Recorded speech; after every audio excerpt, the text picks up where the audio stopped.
अस्सलामुअलैकुम स्टूडेंट। आज जो है वो हम परचेज़ एंड परचेज़ रिटर्न के बारे में पढ़ेंगे।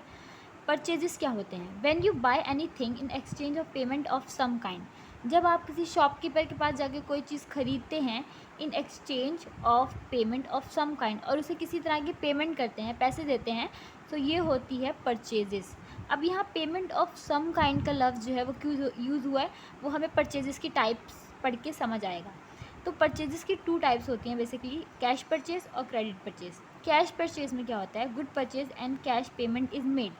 हम शॉपकीपर के पास जाते हैं, उससे कोई भी चीज़ खरीदते हैं, फॉर एग्जांपल क्लोथ्स, बैग या शूज़ कुछ भी खरीदते हैं और उसे उसी वक्त पेमेंट कर देते हैं, तो ये होती है कैश परचेज, कि उसी वक्त जो है उसे कैश हमने पे कर दिया।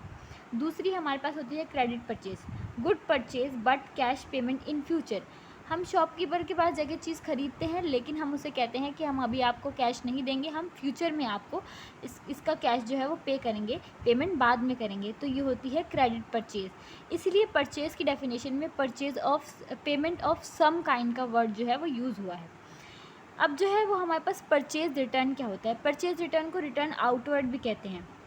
When you purchase anything and it found defected, you return this to the person from which you purchase. जब आप कोई भी चीज़ खरीदते हैं किसी दुकानदार से जाके, और अगर उसके अंदर कोई ख़राबी आ जाए या आपको अनसेटिस्फैक्ट्री लगे, वो चीज़ आपको पसंद ना आए, तो आप उसको वापस उसी बंदे को वापस कर देते हैं जिससे आपने उसे ख़रीदी होती है, तो इसे परचेज रिटर्न कहते हैं। अब यहाँ पे रिटर्न आउटवर्ड का वर्ड यूज़ हुआ है। आउटवर्ड का मतलब होता है बाहर की तरफ, क्योंकि आपने चीज़ खरीदी थी, आप परचेज़र थे, आपकी तरफ से वो वापस सेलर की तरफ जा रही है, वो आउटवर्ड जा रही है, इसलिए जो है इसको हम रिटर्न आउटवर्ड कहते हैं।